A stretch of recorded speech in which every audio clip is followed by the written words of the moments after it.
Alright, so I just want to give a brief description of 1 Timothy chapter 4. There's some verses I really want to go over. So one of the verses between it's mainly between 7 and 13 that I really like, but it's verse 8. So it says, for physical training has some value, but godliness has value for all things, holding promise for both the present life and the life to come. So now it says to be godliness, or to have godliness. What is godliness? Well, the old English word means God-likeness. So to be godliness is to have the attitude of God, and to be the likeness of God, to think like God, not be God, but to be like Him, godliness. All right, and he says that and what godliness holds, the value that godliness holds, is the promise of the life, the present life, and the life to come. And that we should all accept this. We should all accept this teaching. 100% accept it. Godliness. To have the attitude of God. It's a great teaching. There's also in verse 12 I really like in this chapter.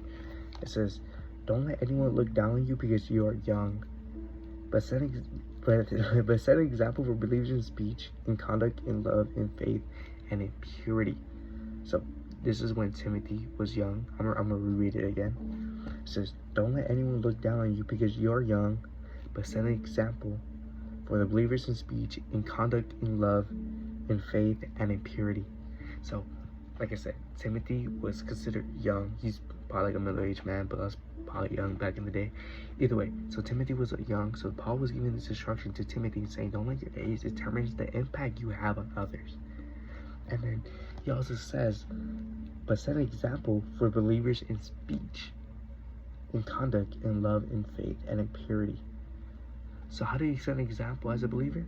Well, you can set an example in speech, in conduct, in love, in faith, and in purity. This week also set this example as a pastor. If you want to become a pastor, or if you go into a church and you always listen to your pastor for the message, you should always look for that pastor that has rich in conduct, rich in love, rich in faith, and rich in purity. For these are examples of a true believer.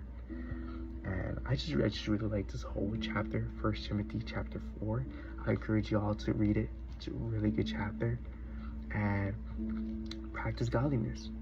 Physical value, or physical training has some value, but godliness holds all value. It holds the promise of the present life and the future life to come. And we should all accept this. Practice godliness. Practice the attitude of God. Okay? Practice the attitude of God.